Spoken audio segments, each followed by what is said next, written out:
Ang kwento na inyong maririnig ay batay sa totoong karanasan.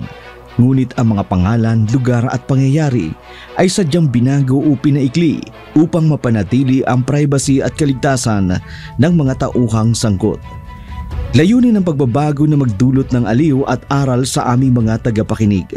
Wala po kaming hangaring magkaroon ng pagkakatulad sa totoong buhay, ang mga pangalan, lugar at pangyayari. At ang anumang pagkakatulad ay hindi sinasadya.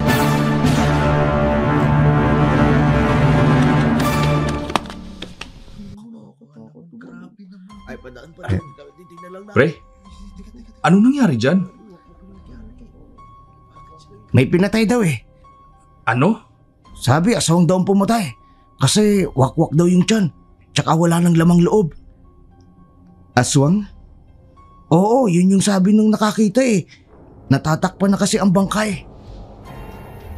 Sino ba ang pinatay? STEM student eh.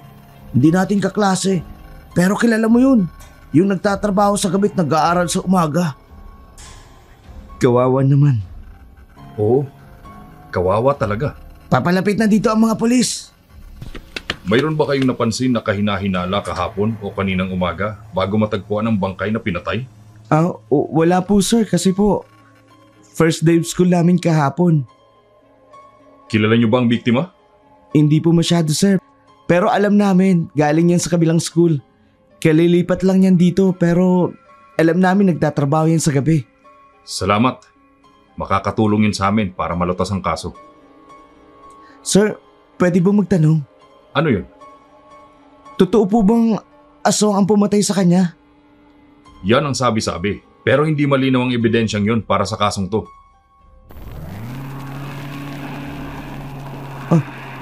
Ang bagong principal po namin. Kalilipat niya lang po kahapon. Tila isang investigador ang outfit ng bagong principal nang bumaba ito sa kanyang kotse. Naka-layered clothing, itim na mahabang blazer, nakabag at nakakapa, naka-sunglass. Kung mapanghusga ang mga tao, siya ang may kahina-hinalang kasuotan. Nagkatinginan ang lahat ng estudyante sa bagong prinsipal. Nakabababa lamang ng sasakyan nito. Niyaya naman ito ang mga pulis na dumiretso sa kanyang opisina upang doon pag-usapan ang tungkol sa nangyari. Agaw pansin ang prinsipal sa kanyang kasuotan.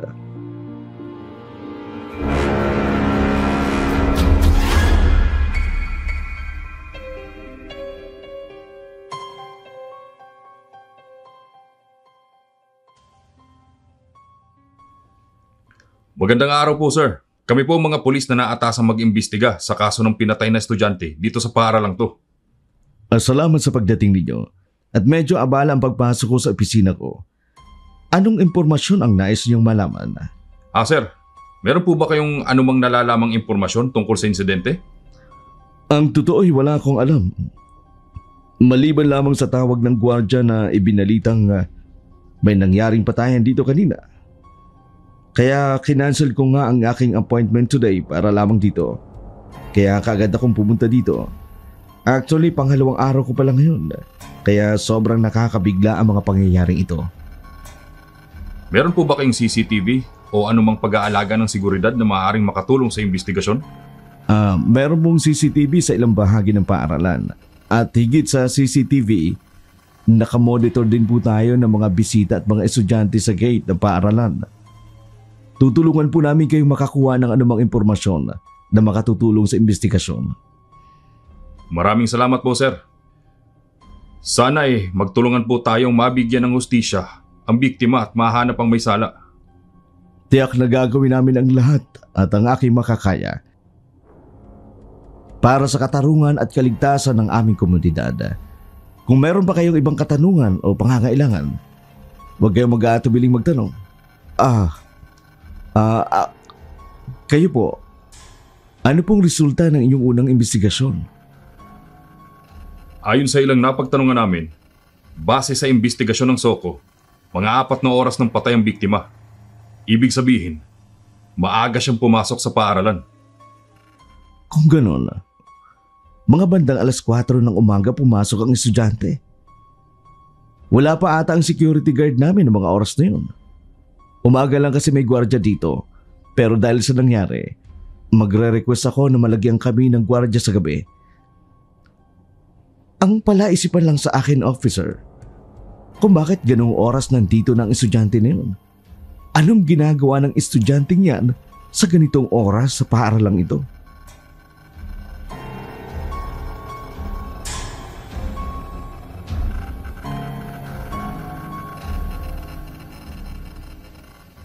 Nagkaroon din ng hints ang mga pulis kung paano tututukan ang kasong kanilang hinahawakan sa pag-asang makikipagtulungan ang paaralan at ang mga taong malapit sa paaralang pinangyarihan ng krimen. Ganon din ang pamilya ng biktima, makikipagtulungan na malutas ang kaso. Pagkaalis ng mga pulis, sakto namang dumating ang magulang ng estudyanteng pinatay.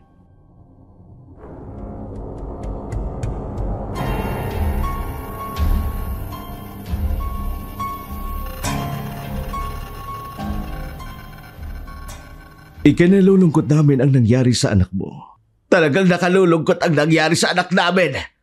Buong pagtitiwala namin na magiging maayos ang anak namin sa paaralang ito. Tapos ganito ang mangyayari. Dito pa mismo sa paaralang ito, pinatay ang anak namin. Paumanhin po.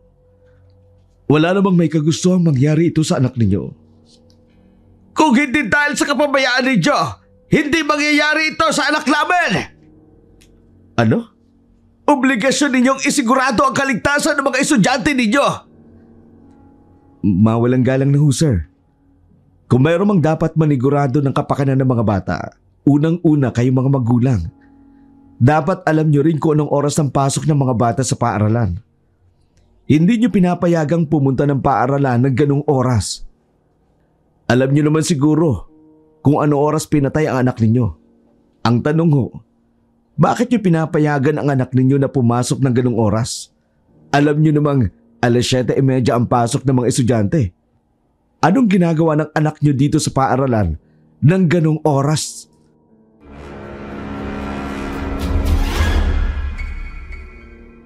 Hindi na nakaimik pa ang magulang ng pinatay. Maging ito man ay napaisip sa nangyari sa kanyang anak. Hindi niya rin inakala na ganong oras dumating ang anak niya sa paaralan. Marahil pagkatapos nitong magtrabaho, dumiretso na ito sa paaralan. Samantala, si Harold ay isang masipag at matalinong estudyante. Tulad ng isang simpleng estudyante, may kapilyuhan din ang binatilyong ito. Unang araw pa lang ng kanilang pasok ay humanga na ito sa kanilang subject teacher na si Miss Alicia. Lihim na nabighani ang estudyante sa kanyang kagandahan at kabaitan, lalo na ang pagiging matalino nito. Konti lang agwat ng edad ni Miss Alicia sa kanya dahil fresh graduate ang babae at fresh let passer din. Dahil mataas din ang rating na nakuha nito sa let, maraming principal ang nag-alok sa kanya. Kaya madali itong nabigyan ng appointment dahil rin mataas ang kanyang rating sa ranking. Samantala, hindi na rin naabutan ni Miss Alicia ang nangyari sa school. Nakaalis na ang mga pulis at naalis na rin ang bangkay nang dumating siya sa paaralan.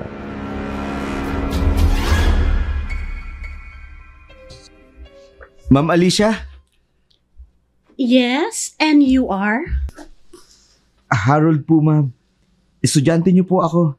Hindi niyo lang po siguro ako napansin kahapon o hindi niyo po matandaan. Ay, oo, natatandaan ko na. Kasama mo yung isang lalaking makulit Si Jeyo po, ma'am. Andun po sa CR. Tulungan ko na po kayo. Ha? Kaya ko naman. Huwag ka na mag-abala pa. Papunta naman po ako sa room, kaya okay lang po sa akin.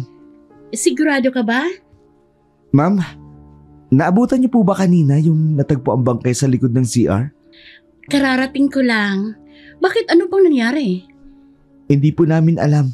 Ang sabi lang po ng mga estudyante doon, baka daw po aswang yung pumatay. Aswang? Naniniwala kayo dun? Siguro po, baka totoo. Sa pagkakaalam ko kasi, panakot lang na matatanda ang aswang.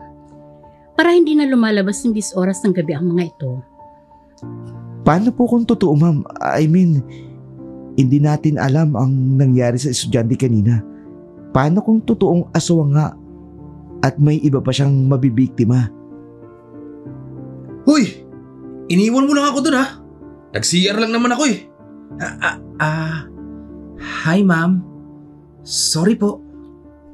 Ayos lang. Gio, tama? Yes ma'am. At your service. Sorry to interrupt you guys. I just want to talk, Miss Alicia. Bakit po, sir? May ilan lang ako itatanong sa'yo. If you don't mind, sa office na lang tayo mag-usap. Sige po, sir. Oh, kayong dalawa pumasok na kayo sa loob. Kakausapin lang ako saglit ni principal. Hindi na hinintay pa ni Alicia na sumagot pa sina Harold at Gio. Agad naman niyang sinundan ang principal na nauna nang naglakada. Pagdating nila sa office, ay kaagad namang pinaupo ni George si Alicia. Ayaw niyang mag-aksaya pa ng oras para tulungan ito tungkol sa balitang pagkamatay ng estudyante.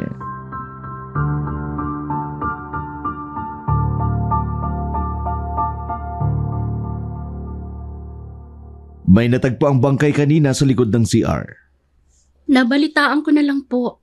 Kararating ko lang po kasi, sir. Under ng subject mo ang estudyante na yun. Si Miss Monet Cristobal? Transfer po siya dito sa atin, sir. Wala ka bang napansing kakaiba sa kanya? Wala po, sir. Nag-background check na ako sa kanya. Nagtatrabaho pala talaga siya sa gabi. Estudyante sa umaga. Kawawa naman siya. Kung sino pa yung nagsisikap sa pag-aaral, siya pa yung ginawa ng karahasan. Ang hindi ko lang lubos maisip, ang sinasabi ng ilang estudyante. Ikaw, Miss Alicia, naniniwala ka bang aswang ang pumatay sa kanya? Naniniwala ka ba o hindi ka naniniwala sa aswang? Naniniwala din po, sir. Nakakita ka na ba ng aswang? Hindi pa, sir. Kung hindi ka pa nakakita, bakit ka naniniwalang may aswang? Kinausap ako ng magulang ng biktima. Tayo ang sinisisi sa nangyari. Wala naman tayong kinalaman sa pagkamatay ng bata. Exactly. Kaya hanggat maaari, mas doblehin nyo ang pag-iingat para sa mga bata. Pati ang gwardiya kinausap ko na rin. Anong sabi? Ikaw daw ang aswang. Nagkataon daw na maaga siyang pumasok kanina. Nakita niya raw na pumasok ang bata na yun alas 4:30 ng madaling araw, pero hindi nakita may kasama ito. Ang nakapagtataka nga kung paano walang nakitang ibang tao ang gwardiya. Baka naman tutulog-tulog lang ang gwardiya na yon at hindi niya namalayang na may nakapasok ng palang iba. Mas wild po ang mga kabataan ngayon. Maraming mga secret agenda. Sobrang mapusok. Pwede ring initiation rites. Kung initiation ang nangyari, bakit sa CR natagpuan ang bangkay? Ayon sa Soko team, wala namang pantal na nakita, maliban sa mga kalmot na matalim na sugat sa katawan. Mysterious circumstances. Exactly what I mean. Posibleng mayroong iba pang hindi nahayag na impormasyon o mga pangyayari. Ang uri ng pagpatay ay wakwak ang tiyan na maaaring magturo ng isang misteryong aspeto ng krimen. Tulad ng mga traditional na paniniwala, katulad ng aswang. Naniniwala kayong aswang ang may gawa nun? Hindi kayang gawin ng karaniwang tao ang ganon. Sana nga. Mahuli na kung sino man may gawa nun. Para hindi na makapaminsala ng iba. I hope so. Sige na, bumalik ka na sa klase mo. Basta doble ingat lang muna kayo ha. Hanggat hindi pa nahuhuli ang kriminal. Miss Alicia? Sir? Bakit namumutla ka? Oo, wala ito. Nahihilo lang yata ako. But I'm fine. Mauna na ako sa inyo. Salamat. Sige, bag-iingat ka.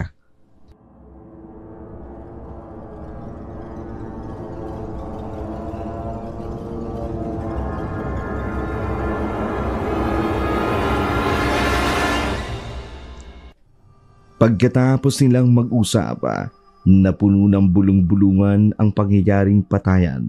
Madami ding mag-aaral ang ayaw ng pumasok dahil sa takot na baka isang araw sila naman ang isunod ng halimaw o kung sino mang taong nasa likod ng krimen. Isang araw, may nakita na namang bangkay sa loob ng CR. Duda ng karamihan ay gabi ito pinatay. Nagsidatingan din ang mga pulis para imbestigahan muli ang pangyayari. Wala din naman silang lead kung sino talaga ang suspect at nananatiling misteryo sa paaralan nila ang di pangkaraniwang pamamaslang ng mga estudyante sa lugar na yun. Tulad ng naunang biktima, ganun din ang itsura ng pangalawang biktima. Kinabukasan noon, nag-usap sina Harold at Geo. Nakita nila ang kanilang kaklaseng si Asher na tila umiiyak habang tumatakbo.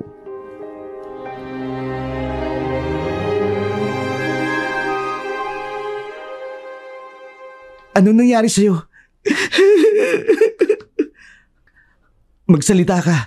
Bakit parang takot na takot ka? Si Principal, nakita ko siya. Siyang pumatay sa mga estudyante. Ano? Nakita ko siya. Hindi ko pwede magkamali. Aswang si Principal. Teka. Baka nagkakamali ka lang, Asher. Masyadong professional si Sir George at imposibleng isa siyang aswang. Bahala kayo kung ayaw niyo maniwala sa akin. Basta yun yung totoo. Nakita mismo ng dalawa kong mga mata. May pinatay siya sa garden. Sigurado ka ba sa nakita mo? Oo. Kitang-kita ng dalawa kong mga mata. Mabigat na paratang to. Kung hindi mo mapapatunayan, hindi maganda mangyayari sa'yo. Sandali, saan ka na pupunta? Uuwi na ako. Ayoko mamatay. Pre, tingin mo totoong sinasabi ni Asher? Ewan ko. Punta na lang kaya natin sa garden para malaman natin kung totoo. Pero pre, umiiyak siya. Tingin ko nagsasabi siya ng totoo. Kaya nga eh. Tara, puntahan natin.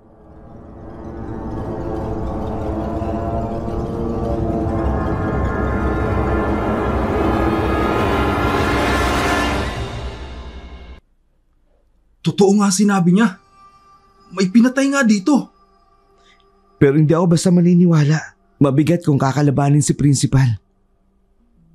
Paano kung totoong aswang si Principal George? Hindi ko alam. Babalik na yatang sikmura ako. Grabing sinapit nito. Katulad nung nangyari kay Miss Moneth. Kailangan makagawa ka agad tayo ng paraan. Si Manong Guard. Hindi niya ba ito napansin? Nakapandududa naman siya. Nung una, hindi niya rin nakitang may pinatay. Tapos ngayon, hindi niya rin napansin na may pinatay dito mismo sa garden. Pinaghihinalaan mo bang gwardya natin? Tawagin natin siya. Para siya na mismo ang tumawag ng pulis.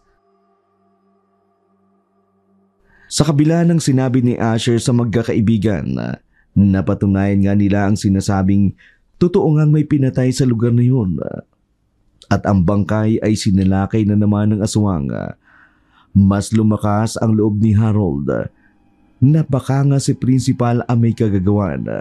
Pero sa kaibuturan ng kanyang puso't isipan, hindi niya pwedeng panghawakan ang sinabi lang ni Asher. Nais nitong makakalap ng totoong ebidensya. Tumawag na rin sila ng mga pulis para imbestigahan ang nangyari. Sunod-sunod na kasi ang patayang nangyayari sa eskwelahan nila at natitiyak nila na iisa lamang ang suspect dahil nga sa itsura ng biktima, parehong-pareho sa unang biktima. Wakwak ang buong katawan nito na tila dinukot ang puso at kinain ang mga lamang loob. Sari-sari ding bulungan ng mga estudyante dahil baka nga daw sindikato ang may kagagawa nito na ibinebenta ang lamang loob ng mga tao. Pero para kay Harold, aswang nga ang pumatay sa mga ito. Hindi lang nila magawang sabihin sa mga pulis o kahit sino man ang tungkol sa hinala nilang ang Principal nga ang may gawa noon dahil gusto nila Sila mismo ang makasaksi kung totoo nga bang may sekreto ang bagong prinsipal nila. Nang matapos na ang kanilang klase, nagdesisyon si Harold na sundan ang prinsipal, kaya sinabi niya ito kay Geo. Sigurado ka ba sa gagawin natin, pre? Kailangan matapos ang batayan na ito sa eskwela natin. Kung hindi tayo maglalakas ng loob, sino ang magtuturo ng tunay na salarin? Pero paano kung totoo ang si Sir George ang aswang? Mapapahamak tayo. Hindi rin tayo nakasisiguro na si principal nga ang pumatay dun sa isa na namang estudyante. Kung meron mang dapat magsabi, si Asher yun. Dahil siya naman ang nakakita. Kaya lang kung matatakot siya, wala namang mangyayari. Anong gagawin natin ngayon? Sigurado iskandalo na naman to. Hindi pa nga tapos yung kaso dun sa unang estudyanteng namatay. Nadagdagan na naman. Parang may sumpa yata tong school natin. Dito gustong patay ng mga biktima ng killer na yan. Ikaw kasi. Anong pinag-uusapan nyo? Wala ma'am. Kanina ko pa kayo nakikitang hindi nakafocus sa klase. Makinig kayong lahat. Kung tungkol pa din ito sa patayang nagaganap sa eskwelahang ito, please lang, lakasan yung loob nyo. Ipagpatuloy nyo ang pag-aaral nyo. Lahat naman tayo ay natatakot sa mga nangyayari. Pero hindi yan rason para mawalan kayo ng gana sa pag-aaral. Ma'am, I'm sorry po. Hindi na po mauulit. Harold, kung ano mang bumabagabag sa'yo, sana labanan mo ito. Okay lang ma'am. Sorry po uli. Sige na, pwede na kayong umuwi. Bukas may exam tayo. Kaya lahat mag-aral para may maisagot. Mauna na din ako sa'yo. Ikaw kasi. Ang ganda talaga ni ma'am, no? Wala ka ba napapansin sa kanya, pre? Marami. Maganda, sexy, tsaka bata pa. Taka, anong ibig mo sabihin? Para kasing lagi na lang siyang balisa. Alam mo pre, kung ano man iniisip mo tungkol kay ma'am, wag mo nang ituloy. Gusto mo ba siya? Ewan ko. Gusto mo nga! Ano ba? Huwag kang maingay dyan. Baka may makarinig pa sa'yo dyan kung ano pang isipin. Naks! Pumapatol ka na ngayon sa matanda ah. Anong matanda? Baka nakakalimutan mo. Ilang taon lang ang agwat namin ni Ma'am Alicia. Oo nga pala pre. Yung sinabi ko nga pala sa'yo. Tama na nga yan. Basta magaan ang loob ko sa kanya. Period. Naku naman. Teacher natin yun. Mahigpit na pinagbabawal ang magsyota ang teacher at ang estudyante. Hindi ko naman liligawan si Ma'am. Igkakagusto lang naman ako sa kanya. Humahanga lang ako, ganun yung term. Iba naman kasi yung iniisip mo. Okay. Basta mag-iingat ka lang sa kanya. Alam mo kanina ka pa. May alam ka bang hindi ko alam? Wala naman pre.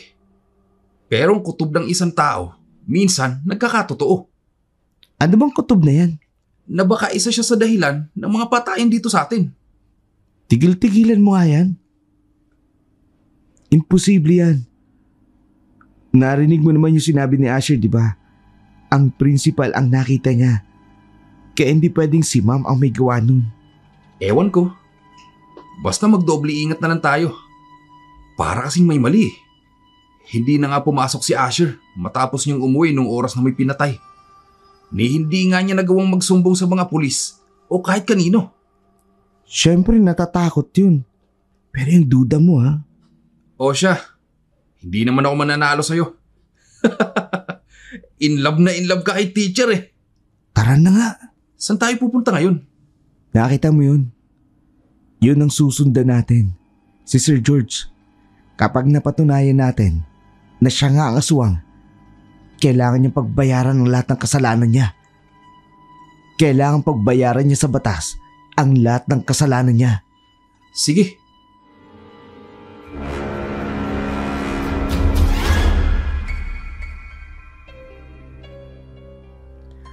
Nagdesisyon nga ang dalawang sundan ang prinsipal na si George. Kahit hindi malaman ni Harold kung ano ang totoo, gusto niya pa ding alamin ito. Nagmumukha na nga silang investigador dahil sa ginagawa nila. Pero yun lang ang paraan para matapos ang misteryong nangyayari sa eskwelahan nila. 6:00 ng hapon, patuloy lang sila sa kasusunod sa principal na si George. Minsan ay napaghahalata ng principal na may nakasunod sa kanya. Dahil kusa itong huminto at tumitingin sa paligid, bagay na mas lalong ikinalalakas ng kutob nila. Nagtatago lang sila tuwing aaksyon ng tingin ang principal sa likod nila. Tsaka sila muling maglalakad para sundan ito. Sa masukal na gubat na ninirahan ang principal, malawak kasi ang bayan nila at nagtataka sila kung bakit sa gubat ang bahay dito.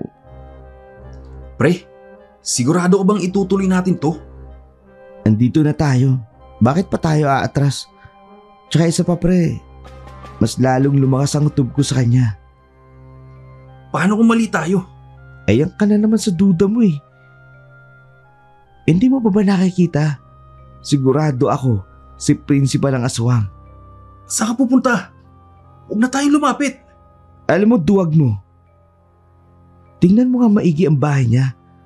Napalilibutan ng mga hindi natin alam kung ano yan. Parang mga manok? Tama.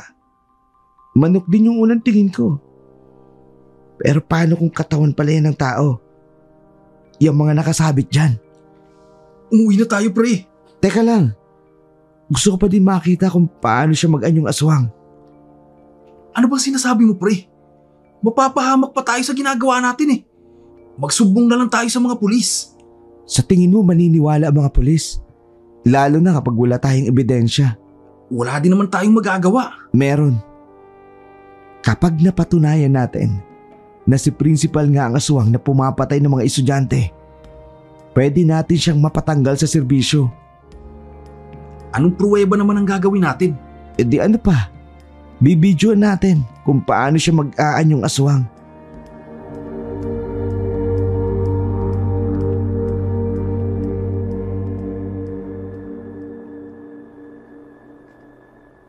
Pre, ilang oras na tayo naghihintay. Wala naman tayong nakikita. Baka nga natutulog na si principal. Hindi mo lang siya lumalabas ng bahay. Di ko rin alam kung bakit. Gabi na kaya dapat naghahanap na siya ng may bibiktima. Uwi na tayo pre. Wala naman tayong papala dito. Tingnan mo, nakapatay na ang ilaw. Ay, bagay tama ka. Pero hindi pa rin tayo titigil. Susundan pa rin natin siya. Malalaman din natin ang totoo. Umuwi na nga ang dalawa dahil wala naman silang nakitang kakaiba sa principal, kahit na may bumabagabag pa rin kay Harold dahil natitiyak niyang may itinatago nga ang bago nilang principal.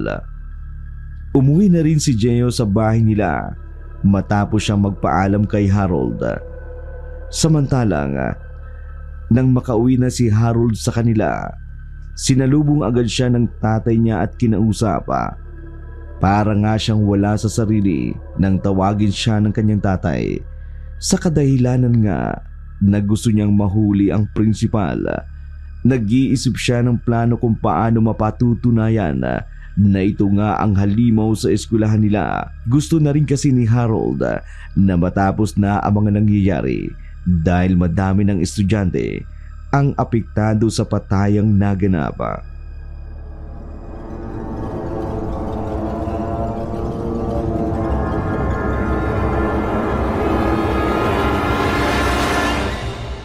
Saan ka ba nanggaling anak? Kanina pa ako naghihintay na umuwi ka. May problema ba? Ano na palang nangyari sa eskwelahan nyo? Nahuli na ba ang kriminal? Hindi pa po, itay. Yun nga po yung iniisip ko ngayon eh. Sa katunayan kaninang umaga, nakita daw ng kaklase kong si Asher ang principal. Siya daw yung pumatay. Kaya sinundan namin ito. Kaya ngayon lang kami nakauwi. Ano bang pumasok sa utak mo't kailangan mong sundan ng halimaw na yon? Hindi ko alam, tay. Basta may nagtutulak sa akin na gusto ko din patulong. Estudyante ka lang, anak. Hayaan mo ang batas ang lulutas ng kaso. Tay, apektado na rin kasi ako sa pag-aaral ko. Hanggat hindi nahuli ang kriminal o aswang man yan, patuloy na matatakot ang mga kapwa ko estudyante. Pero anak, sinabi mo na di ba? Kung ang principal ang aswang, sabihin na natin sa mga otoridad. Ang problema, wala tayong ebidensya, tay. Tsaka, hindi na rin kasi pumapasok si Asher simula nung sabihin niya yun sa amin. Nako naman, ano bang nangyayari sa paaralan ninyo? Sige na po, tay. Magpapahinga na muna ako. Sige, basta anak, tandaan mo, huwag kang gagawa ng kahit anong bagay na ikapapahamak mo. Naiintindihan mo ba? Opo, ako pa. Ako nang bahala sa sarili ko.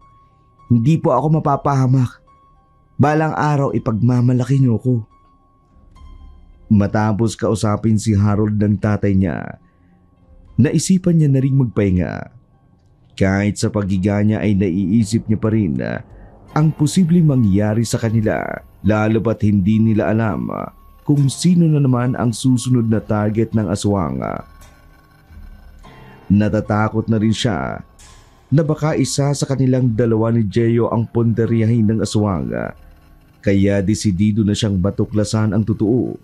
Sa kaiisip niya, hindi niya namamalayan na nakatulog na siya. Kinabukasan, nagising siya sa sinag ng araw. Ang unang larawang nakita niya ay si Ma'am Alicia. Nagagandahan talaga siya dito, kaya hindi mawala sa isip niya. Nag-ayos na siya ng mga gamit at naligo. Saka nagbihis. Pagkatapos ay nagpaalam na siya sa tatay niya para pumasok ng eskwelahan. Naabutan niya si Gio na busy sa pagsusulat.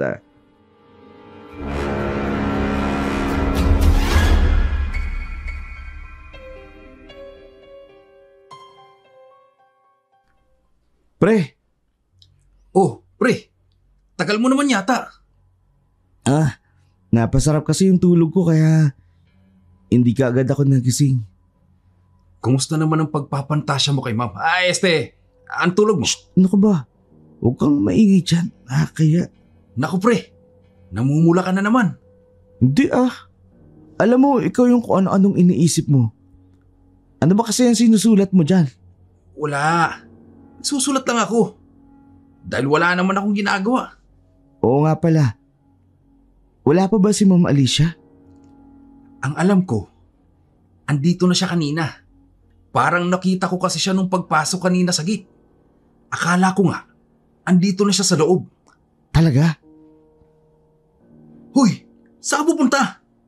Hanapin ko si Ma'am Alicia. Naku naman, huwag kang magpapahalata sa iba, hoy. Tumigil ka nga. Nag-aalala ako baka mapano si Ma'am. Baka hindi lang estudyante ang papatay ng aswang. Lalo pa sinabi mong nakita mo siya kanina. Tapos hindi naman pumasok ngayon. Bahala ka nga. Balitaan mo na lang ako pag may nakita kang pagala-galang aswang. Loko! Diyan ka na nga. Pinagpatuloy ni Harold ang paghahanap kay Ma'am Alicia. Natatakot din siya na baka mapahamak ito o salakay ng aswang. Halos malibot niya na ang buong paaralan pero wala siyang nakitang kahit anino nito.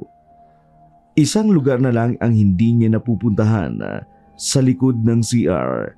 Kaya agad siyang naglakad papunta doon. Wala namang masyadong estudyante dahil 6:30 pa lang ng umaga at wala rin namang taong napapadaan sa likod ng CR. Hindi pa man siya nakakaabot doon, nakarinig na siya ng estudyanteng umiiyak habang humihingi ng tulong. Natatakot man pero naglakas loob na rin siyang lumapit doon. Dahan-dahan siya sa kanyang paglalakad para hindi siya marinig ng kung sino mang nasa likod noon. Tahimik niyang sinilip ang likod ng CR. Muntik na siyang maduwal nang makita niyang kinakain ng aswang ang estudyante. Pahina ng pahina ang sigaw ng babae habang malayang nilalapan ng aswang Napatakip ng bibig si Harold sa kanyang nakita. Hindi niya akalain na makikita niya ang anyo ng aswang. Matalas ang kuko nito at ang ngipin. Mabalahibo at tila makunat na ang mukha nito. Sa tansya niya, parang matanda ng aswang.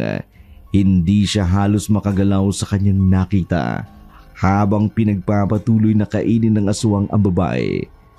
Tumigil na din sa pagsingaw at pag-iyak. Patunay iyon na wala na itong buhay. Gusto mang tumakbo ni Harold na natili lang siyang nakatingin sa aswang at ilang sandali lang matapos itong kainin ang lamang loob ng isang estudyante. Agad itong tumayo sa di malamang dahilan. Nanginginig naman ang tuhod ni Harold sa isang tabi dahil inaakala niyang baka mapansin siya sa kanyang kinaroroonan. Muli na naman siyang napatakip ng bibig ng mag-anyong tao ito. Kitang-kita niya kung sino ang totoong aswang. Siya ang aswang? Totoo bang nakikita ko? Isa siyang aswang? Siya ang aswang na nambibiktima dito sa campus! Hindi! Hindi! Nakita ni Harold na pinahid pa ng aswang ang dugong nagkalat sa kanyang bibig. Saka ito tumalikod at nagsimulang maglakad papalayo. Mabuti na lang hindi siya napansin ng aswang dahil kung hindi, baka siya na ang isinunod ditong kainin. Pagkatapos noon, kaagad namang bumalik sa silid-aralan si Harold. Sinalubong naman siya ni Gio. Halos matulala siya sa kaiisip sa kanyang natuklasan. Hoy pre, saan ka ba galing? Saka anong nangyari sa'yo? Para kang pinagsakluban ng langit at lupa. Ha? Naknang, ang dami kong tanong sa'yo. Halang ang sagot mo? Siguro may nangyari. Ano bang pinagsasabi mo? Wala Ano bang nangyari? Ano ba pre? Huwag mo nga akong tinotalk shit. May natagpuan na naman daw bangkay sa likod ng CR! Diyos ko naman, ano ba naman nangyayari sa eskwelahan na ito? Ano? Saan? Tumawag na ng pulis ang gwardya. Nakakatakot na dito. Pre! Huy, pre! Aswang! Pre, ano ba? Sorry. Pre, sabihin mo nga kung may nangyayari sa'yo.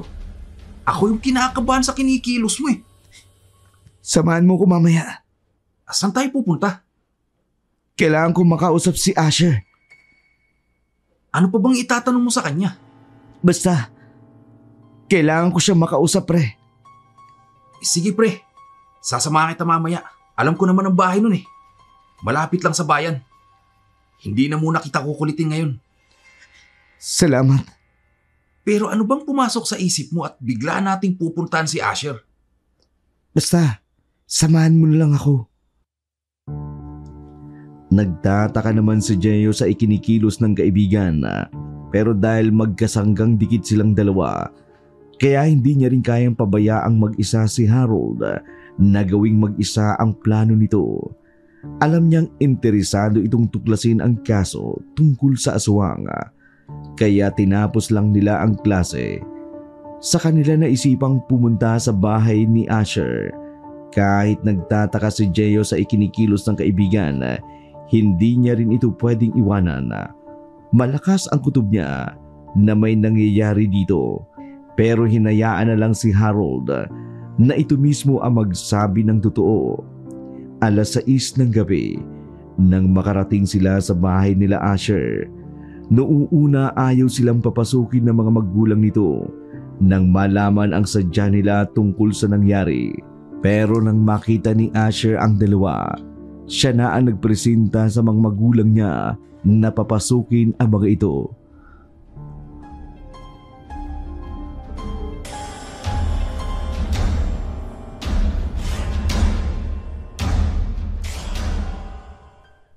Anong ginagawa niyo dito? Nakasira ka ng reputasyon ng tao sa pagkakalat mo ng fake news. Ano ba sinasabi mo? Bakit kailangan mo magsinungaling? Hindi ko alam sinasabi mo, ha? Oo nga, tol. Ano bang pinupunto mo? Kahit ako ginaguguluhan. Alam kong alam mo kung sino ang totoong aswang. May alam ka, Asher? Asher, bakit ka nagsinungaling? Hindi ko alam ang sinasabi mo. Hindi mo ba alam na sa ginawa mo? Para mo na rin pinagtakpan ang tunay na salarin. Dahil doon, nagpapatuloy lang siya sa pambibiktima niya. Pero kung nagsumbong ka sana nun sa mga pulis, baka may ginawa na silang hakbang. Nasolusyonan na sana ang problemang to. Harold, wala ka bang awa sa mga binibiktima ng aswang? Ilan pa bang estudyante ang papatay ng aswang na yan? Kung ikaw nasa kalagayan ko, malamang gagawin mo rin ang ginawa ko. Bakit hindi ka nagsumbong? Bakit kinailangan mo pang sirain ng ibang tao? Kahit alam mo kung sino yung totoong demonyo. Teka. Ano ba nangyayari? Tinakot niya ako eh. Tinakot niya ako na kapag nagsabi ako ng totoo, papatiin niya ako. Ako lang susunod niya. Kaya mas minabuti kong sundin ang sinabi niya at umalis na ako sa impyernong paaralan na yun. Pero hindi mo kailangang gumamit ng ibang pangalan para pagtakpan ang ginawa niya. Wala akong choice. Papatay niya lahat ng pamilya ko kapag nagsalita ako. Kailangan mo magtestigo. Nakikiusap ako. Kailangan kita para matapos ang pamamaslang niya. Tsaka way mo na rin yan para maayos ang pangalan ni Sir George. Pero natatakot ako. Hanggang kailan ka ba matatakot? Hanggang maubos ang tao sa paaralan natin? Asher, tayo ang may alam. Kung ako lang, hindi ako paniniwala ng kahit na sino. Teka nga, pre. Kanina ko pa kayo pinakikinggan eh. Ano bang totoo? May nalalaman ba kayong hindi ko alam? Hindi niya pa alam. Hindi. Ako lang nakakita. Anong nakita? Sandali. Hindi ko kayo maintindihan eh. Sasabihin ko sa iyo mamaya. Tara na, umalis na tayo. May kailangan tayong puntahan. Asher, mauna na kami. Pag-isipan mo mabuti ang sinabi ko sa iyo. Sana piliin mo kung anong tama, kung ano yung makatutulong sa lahat. Huwag yung sarili mo lang kaligtasan ang isipin mo. Naguguluhan si Gio sa nangyayari, pero mas pinili niya pa ding samahan ang kaibigan. Nagulat pa siya nang makita niya kung saan sila papunta, kung saan naninirahan ang principal na si George. Hindi niya magawang magtanong kay Harold. Tuloy-tuloy na itong naglakad patungo sa loob ng bahay ng principal. Nakaagad niya namang ipinagtaka, pero sinundan niya pa rin hanggang makapasok sila sa loob. Laking gulat nga ni Gio nang makita niya ang kabuuan ng buong bahay. Bakas kasi iyon na malaya silang makakapasok sa loob. Puno ang bahay ng iba't ibang uri ng agimat na ngayon niya lang nakita. At ang mga tila manok na nakasabit sa loob ng bahay, may mga ritual din ng dahon na lanta sa iba't ibang sulok ng bahay. Nilibot ni Gio ang loob ng bahay hanggang bumukas ang kwarto at lumabas ang principal na si George. Kaagad itong nakatingin sa kanila. Tahimik namang nakatitig lang si Gio nang magsimula na mag-usap si Harold at ang principal na si George.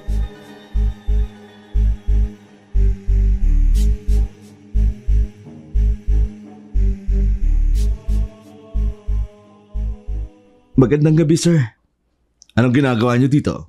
Hindi ko po alam kung paano ko po sasabihin sa inyo. Kayo po kasi ang pagbintangang aswang na pumapatay sa mga estudyante. Harold?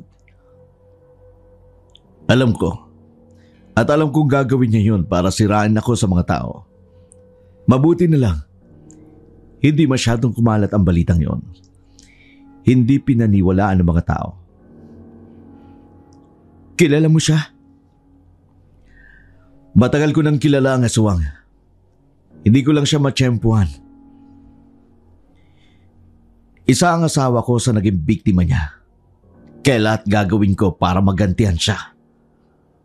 Bakit hindi po kayo nagsumbong sa mga polis? Sinubukan kong gawin yon. Pero pinagtawanan lang ako ng mga polis. Hindi sila naniwala na totoo ang aswang. Nakakagulat sa kanila nang isang katulad kong may mataas sa katungkulan sa paaralan. Naniniwala rin pala sa aswang. Kami din naman po, natatakot din kami. Lalo na nung malaman namin na ikaw daw yung aswang. Natakot kami magsumbong. Kasi wala kaming ebidensya. Kaya ngayon, gusto ko pong tumulong. Magpapatotoo po kami na hindi po kayong pumapatay ng mga estudyante. Sandali. Hindi ikaw ang aswang, Sir George? Kung ganon, kilala niyo na kung sino siya. Sino nga bang aswang? Si Ma'am Alicia. Siya ang aswang na pumapatay sa mga estudyante. Ano? Totoo ba yan? Oo. Totoo ang hinala mo sa kanya. Hindi ko nga akalain. Napakagaling niya magtago. Sinasabi ko na nga ba eh. Ilang beses ko na siyang nakikitaan ng mga kahinahinala. Wala tayong magagawa kundi mag-isip ng paraan kung paano natin siya mahuhuli sa akto. Kung hindi pinaniwalaan si Sir ng mga pulis, lalo na tayo. Sigurado pagtatawanan din tayo. Si Asher, natatakot din magsalita. Matalino kang bata. Pag-asa ka ng bayan sa hinaharap. Matapang ang kalabanin ang aswang na yan. Yamang gusto niyo makipagtulungan sa akin. Ako nang gagawa ng plano. Magtutulungan tayo para hindi tayo pagdudahan. Sa tulong ng prinsipal, na plano nga nila ng mas magandang paraan kung paano mahuhuli ang aswang. Si Harold ang magsisilbing pain nila sa kanilang gagawin. Alam ni Harold na lubang delikado ang kanilang gagawin dahil alam niya rin kapag nasaan yung aswang ang pinanghihinalaan nilang sospek, baka hindi siya nito paligtasin. Bagay na tinutulan naman ng kaibigang si Geo.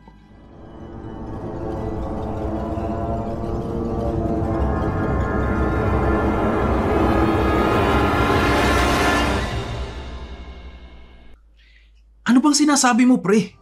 Madaling araw siya nang bibiktima. Ang unang estudyanteng pumasok sa eskwelahan, yun ang kanyang binibiktima. Papatayin mo ba ang sarili mo? Sir George, delikado para sa kaibigan kong planong to. Walang pinaliligtas ang aswang.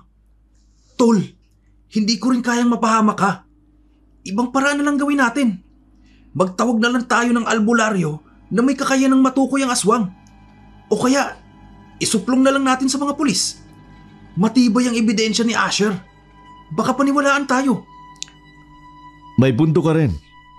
Pero ayoko mapahamak ang isa man sa inyo. Pero sir, kailangan natin na malinaw na ebidensya. Yung mahuhuli natin sa akto si Ma'am Alicia. Kailangan matapos na to. Kundi patuloy lang tayong matatakot, baka isang araw, isa na sa atin na mapahamak. Buo na pong desisyon ko. Alam ko hindi niyo ko pababayaan, Sir George. Sige. Pagsasabihan ko ang mga gwardya, susubukan ko rin tumawag uli ng mga pulis para makita nila mismo sa akto ang aswang. Kung palihim nila akong pinagtawanan noon, siguro naman ngayon maniniwala na sila. Salamat, sir. Sana matapos sa tunggulo na to at bumalik na sa dati ang katahimikan ng paaralan natin. Makakaasa ka. Mananaig pa rin ang kabutihan laban sa kasamaan.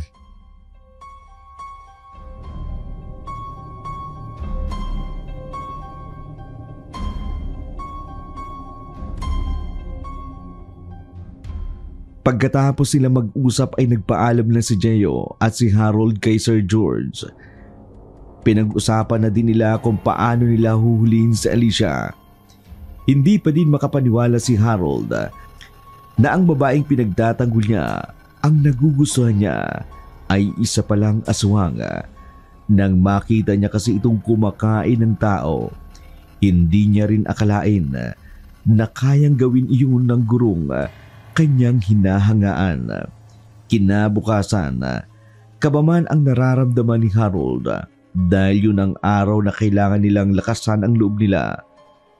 Buhay niya man ang maging kapalit, masaya na rin siyang mahuli ang totoong kriminal. Magkasama din sina Geo at George para sa mga hakbang na gagawin nila. Malakas naman ang loob ni Harold habang papasok siya sa paaralan, pero nararamdaman niyang may sumusunod sa kanya. Kaya naman napangiti siya kahit kinakabahan.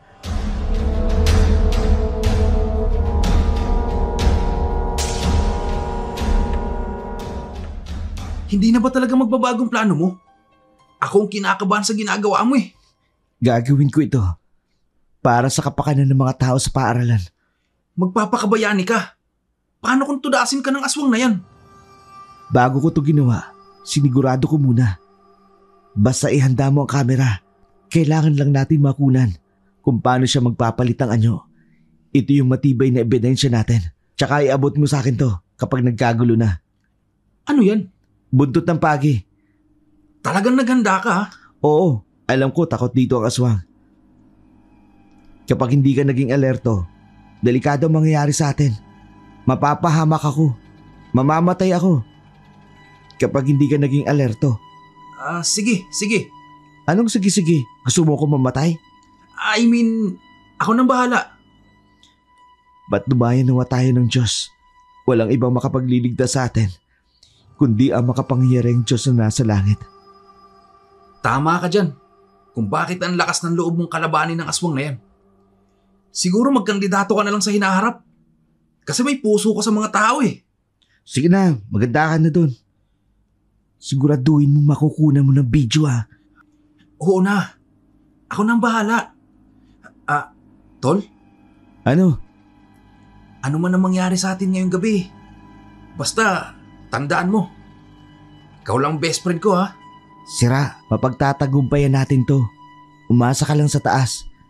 Makapangyarihan ang Diyos na siyang puprotekta sa atin. Ayusin mo lang trabaho mo para matapos na to.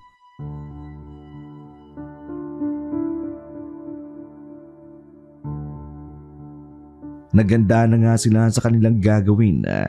Kabado man si Geo, pero sumunod na lamang ito sa kaibigan dahil ayaw niya rin namang mapahamak si Harold. Sabi nga niya sa sarili niya, kung saan ito naruroon din siya. Nang maihanda na nila ang lahat, nailagay na rin ni Harold ang sariwang laman ng karni ng hayop sa CR kung saan madalas mambiktima ang aswang. Siya namang pagdating ng aswang, nang dumating na ang aswang, kaagad na nilantakan nito ang mga karning nakalagay sa malinis sa palanggana. Hindi na rin nag-isip ang aswang, bagkus sinunod na lamang nito ang kanyang kumakalam na sikmura. Sandali lang na nilantakan ng aswang ang mga karni ng hayop na inihanda nila. Parang hindi naman nabusog ang aswang sa takot naman ni Geo sa aktwal na kanyang nakikita. Hindi nito nakuna ng video ang aswang. Naihirin ito sa salawal dahil sa takot at dahil doon nahalata ng aswang ang kanyang kinaroroonan kaya sinugod siya ng aswang.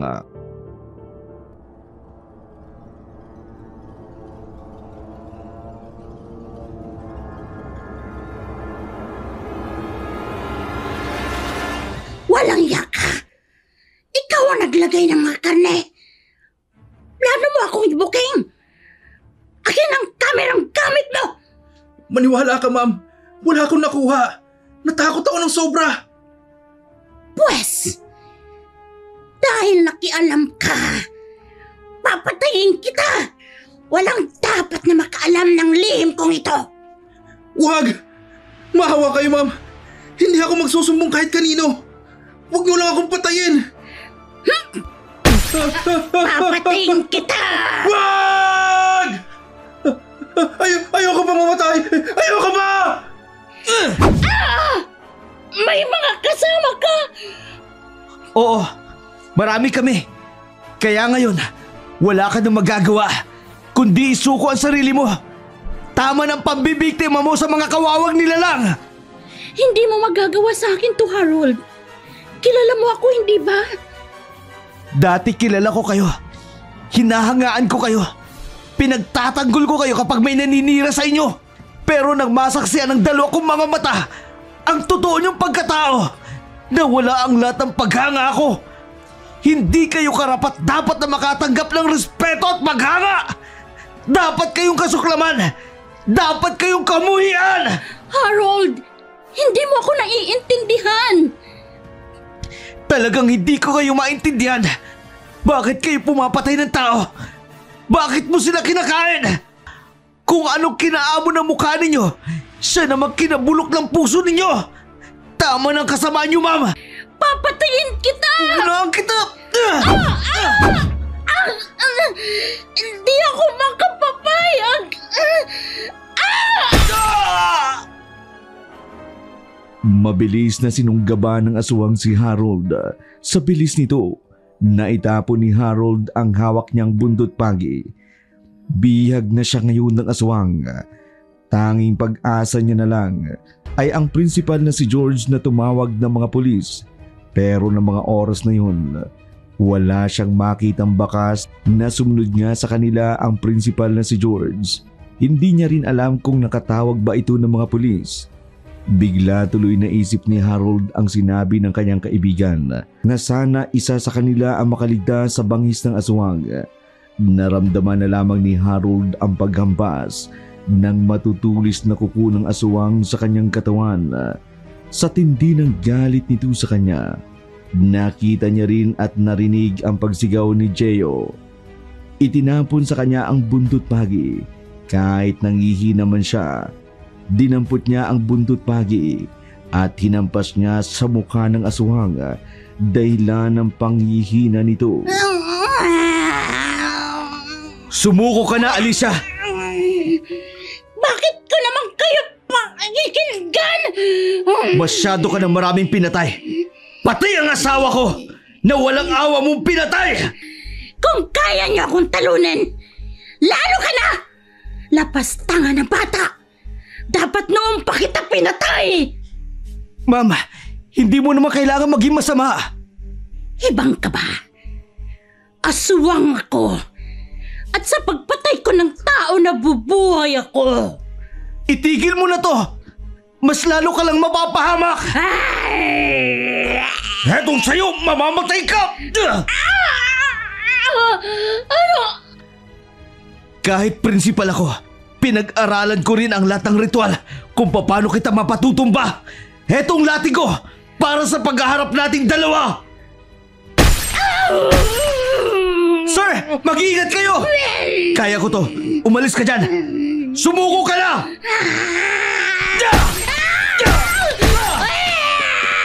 Tama na! Para yan sa asawa ko. At ito, para sa mga estudyanteng pinatay mo! Talagang ginagalit mo ako! Sir!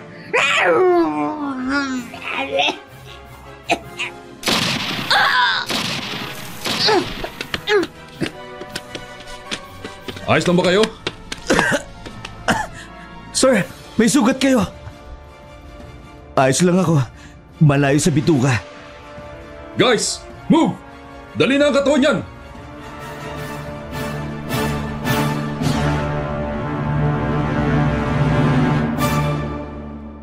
Matapos mabaril ng ilang beses si Alicia ng mga pulis, hindi na ito nanlaban pa. Dumami na rin ang mga estudyante para makiisyoso sa nangyari. Hindi rin nila inakala na ang teacher nilang si Alicia ang aswang na pumapatay sa lugar nila. Sari-saring bulungan ang nangyari, pero isa lang ang alam ni Harold. Tapos na ang masalimuot na nangyari sa eskwelahan nila. Natiyak niyang mamumuhay na uli sila ng mapayapa at ang mga estudyanteng nagsusumikap na mag-aral. Pero naudlot dahil sa pamamaslang ng aswang. Nabalitaan na lamang nila ng araw na yon. Napatay na si Alicia. Sinubukan pa itong isugod sa ospital pero hindi na kinaya ang tama ng baril sa iba't ibang parte ng kanyang katawan. Lumipas ang mga araw matapos ang bakbakan nila. Wala na ring nanggulo sa kanila. Bumalik sa matiwasay ang eskwela nila. Nagsibalikan na din ang ilang mga mag-aral na pinatigil ng kanilang mga magulang dahil sa gulong nangyayari sa paaralan na yun. Patay na ang aswang. Laking pasasalamat ng karamihan sa ginawa ng dalawang magkaibigan at ng prinsipal para sa kanila. Isa silang bayani na nagligtas sa kanila. Subalit para kay Harold, ang lahat ng tagumpay sa kanyang buhay, yun ang kagustuhan ng puong may kapal na manaig ang kabutihan laban sa kasamaan. Ang kanyang pagtitiwala sa puong may kapal, ang kanyang tanging matibay na sandigan para mapagtagumpayan ang labanan sa kadiliman. Naway inyong naibigan ang kwentong ito.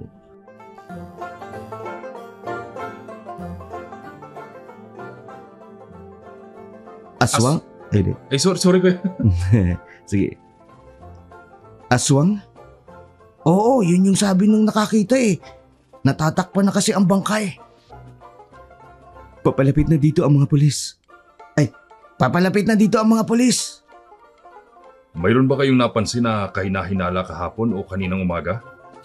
Mayroon ba kayong napansin na kahinahinala kahapon o kaninang umaga bago matagpuan ang bangkay na pinatay? Hindi po masyado sir, pero alam lang na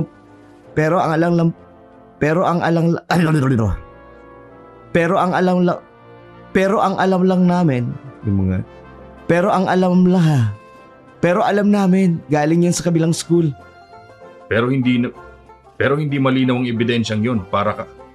Pero hindi malinaw ang ebidensyang 'yon para sa kasong 'to.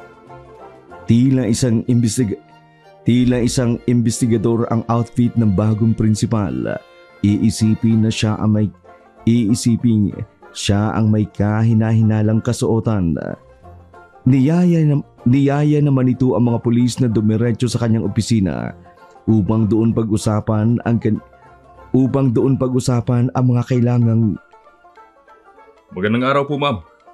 Kami po ang mga pulis na naatasang mag-imbestiga sa kasong pinatay. Sandali lang, sir. Sir po ako. Sir, Ma'am, kayo na. wala ang babae. Grabe naman kayo, sir. Nawara sa isip ko kayo. Sige. Okay. Magandang araw po, sir.